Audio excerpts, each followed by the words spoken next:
We are less than 3 weeks away from the 2024 NFL trade deadline, and Adam Schefter said that this New York Giant could be on the move. We're going to break that down on today's show, but first, make sure you are subscribed to the channel. We are on our way to 59,000 subscribers. We are 609 subs away. If you bleed Giants blue and you want free content every day on your football team, smash that sub button. Don't do it for me, though. Do it for the legend, Michael Boley, number 59.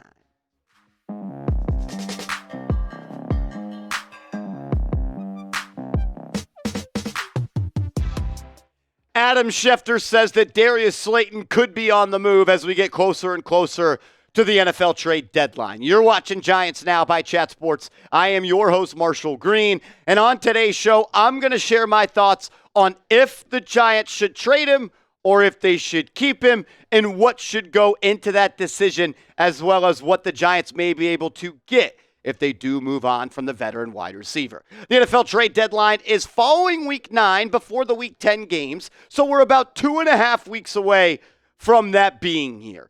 And I think that there are a lot of talking points when it comes to the New York Giants and the trade deadline. I don't think the Giants should go out and waste future assets to acquire players right now, unless it just makes total sense in the world, because I don't think that the Giants are going to make a run at a Super Bowl. So what do you do if you are not buying? You could then turn into a seller. And some players that I think the Giants could sell on are Azeez Ojulari and Darius Slayon. And Adam Schefter, NFL insider, he went on Get Up Thursday morning and he put out a full list of trade candidates. Talked about Bryce Young and everybody that plays for the Panthers. Bryce Young, Deontay Johnson, Jonathan Mingo, and Adam Thielen. With Treylon Burks, the young wide receiver from the Tennessee Titans. DeAndre Hopkins of the Tennessee Titans. Zadarius Smith, the edge rusher from the Cleveland Browns.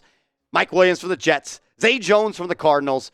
And our guy, Mr. 800 yards, Darius Slayon. Look, should the New York Giants trade Darius Slayon? I think it's a heavy question. And I don't feel like I have all the information necessary to make the call. So I'm only going to do it as if I were the general manager. I think they probably should. Look, Slayton's a good player. There is no doubt about that. And he's having another solid season. And over the last 2 weeks, when the Giants have been without Malik Neighbors, he has stepped up in a big way. He was awesome in the game against the Seattle Seahawks. The Seattle Seahawks was the first game without Malik Neighbors. He was really good. Had over 100 yards, had that touchdown. And then even against the Cincinnati Bengals, he drew a pass interference in the end zone, which essentially got the Giants their only touchdown of the game. We know what he does. He takes the top off the defense, and he's a guy that you have to respect on the outside. Look, he's been solid for the Giants, no doubt about it. 750 yards in 2020. Not so well in 2021, but since then, he's been good. 724 yards, 770 yards. Going to give you 4 or 5 touchdowns a year. And when you look back at the history books for the New York Giants, you're going to see a lot of Darius Slayon when it comes to season-leading receivers. He was number 1 in 2023. He was number 1 in 2022. Kenny Golladay leading the team in 2021 with 521 yards makes me want to vomit. Darius Slayon, though, once again in 2020 and 2019. So that's 4 times in the last 5 years he led this team in receiving yards. And that's why I have a lot of love and I have a lot of appreciation for Darius Slayon. But it is a business, and you need to make some business decisions, even if those decisions are tough. So if you're trading him, the question is, what are you getting back? Well, we've seen 2 wide receivers traded this past week.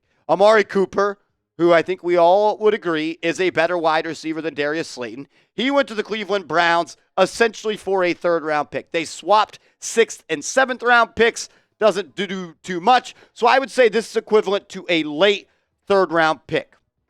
Davante Adams just got traded from the Las Vegas Raiders, who I think we would all agree is better than Darius Slayon, to the New York Jets for a 3rd-round pick that can become a 2nd-round pick if the Jets and Davante Adams play in the AFC Championship game or he becomes an all-pro wide receiver. So what do I think the Giants could get back? A 4th or a 5th-round pick. That is what I think that they could get back in a trade for Darius Slayon. Before we talk about it even further, I just want to get you to weigh in the comments section.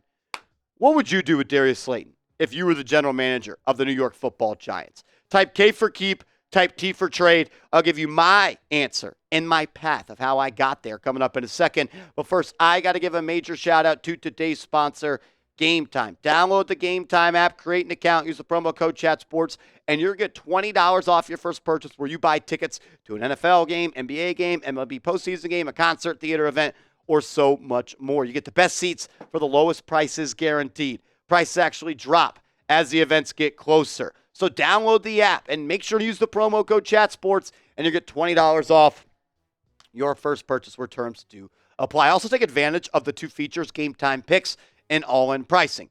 All-in pricing is in the name. No hidden fees. The price you see is the price you pay, whereas Game Time Picks, it is a feature in the app that makes it that much more easy and that much more visually pleasing to go watch your favorite people perform. Last-minute tickets and flash deals. Views from the seat, and my favorite thing, lowest price guaranteed. Game Time is going to do everything it possibly can to make sure you get the best deals on the tickets you are going to buy. So, what time is it? Game time. Create an account after you download the app and use the promo code CHATSPORTS, CHATSPORTS, for $20 off your first purchase where terms do apply. Okay. The only reason to keep Darius Slayon is if you are going to re-sign him this offseason when he becomes a free agent.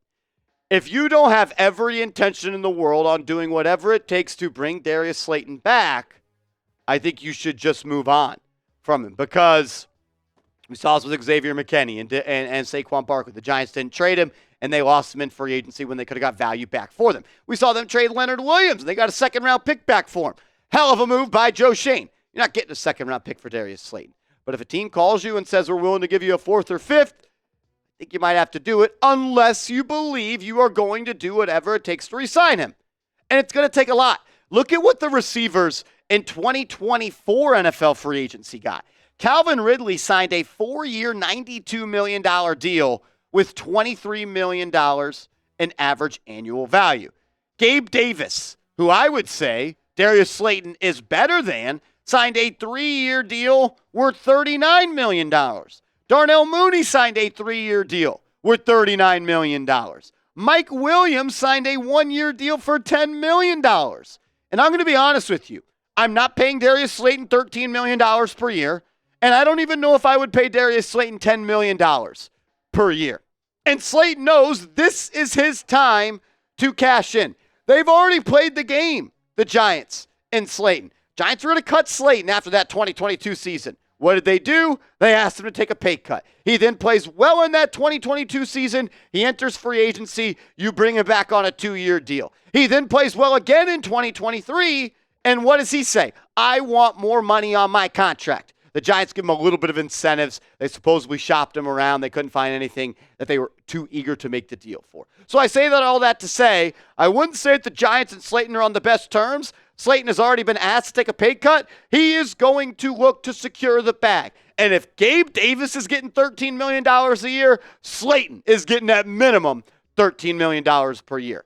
And it's not so much the price point that I have a problem with. It's that if you sign Slayton for $13 million and you have Malik Neighbors and you still have Wan'Dale Robinson on the team, that means Darius Slayon is going to be your wide receiver too. And in the nicest way possible, I want someone better at that position. I want an alpha in Malik Neighbors. I want an alpha in that next person on the opposite side of him. And then I want Wan'Dale Robinson in the slot going forward. I think Slayton is a good receiver. I think he is a solid receiver. But he does have his flaws, and I want an offense that might be bringing in a young rookie quarterback to have elite weapons at his disposal. Great teams have 2 good receivers. I know the Bengals are struggling right now, but look at them. Look at the 49ers. Look at the Eagles. There are multiple teams with really good weapons. The more weapons you have, the more explosive you're going to be. And I want to run an explosive offense. And I want someone that's going to bend the field and make defenses play against Malik Neighbors in an honest fashion. And on top of that, Darius Slayon just can't catch the football all that consistently. And that's the most important job of a wide receiver. I don't trust him in critical moments. Darius Slayon has 6 drops on 37 targets this year, tied for first in the NFL of wide receivers with at least 35 targets this season. Do you know what this means? He has a 20% drop rate. When balls are thrown to him and they are catchable, he drops them 1 out of 5 times. It's simply not good enough. Look, I think he has a limited route tree. He could take the top off the defense. He runs a solid comeback route. But is Darius Slayton ever just working somebody and getting wide open unless there's a blown coverage? I haven't seen it that often. I don't think he's that great after the catch. If there's space and there's room to run, he is, because he's extremely fast. He's not breaking tackles. He's not making men miss. When it comes to broken tackles per reception, he's at the bottom of the NFL throughout his career. And he has a 10.9% career drop rate. That is unreal. I believe that would be top 5. I looked it up earlier. That would be top 5 in the NFL this year.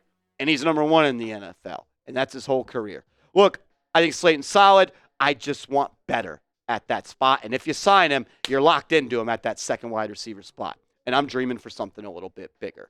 The question then becomes, if you keep Darius Slayton, will they look to trade Jalin Hyatt? That is disappointing. 1 reception for 6 yards. I don't even remember the catch from last week because it was irrelevant. It did not matter. Look, I would keep Jalin Hyatt. I would. He's not even 40 years. He's not even, I think you're in week 6. You played 6 games, you played 17 last year. He's 23 games into his NFL career. Let's give him a little bit more time. I don't know. What do you think? Pick one to keep. If you can only keep one of these guys, who would it be at the NFL trade deadline? You want to keep Slayton, type 86. You want to keep Hyatt, type 13.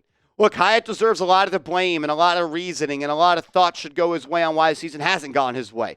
But I'm still in on him. I'm not ready to give up on a guy that was the best wide receiver in college football, albeit in maybe a gimmicky offense, but he has a skill that he could be great at, and that's taking the top off. And I still do believe that, and I want to see Jalin Hyatt with a big-armed quarterback. I want to see Jalin Hyatt with a quarterback that could throw the ball deep down the field, consistently on time and on target, where a receiver doesn't have to slow down and he could just run under it. I want Hyatt to be that 3rd or 4th wide receiver with Wan'Dale Robinson in the slot and Malik Neighbors and a dog on the opposite side.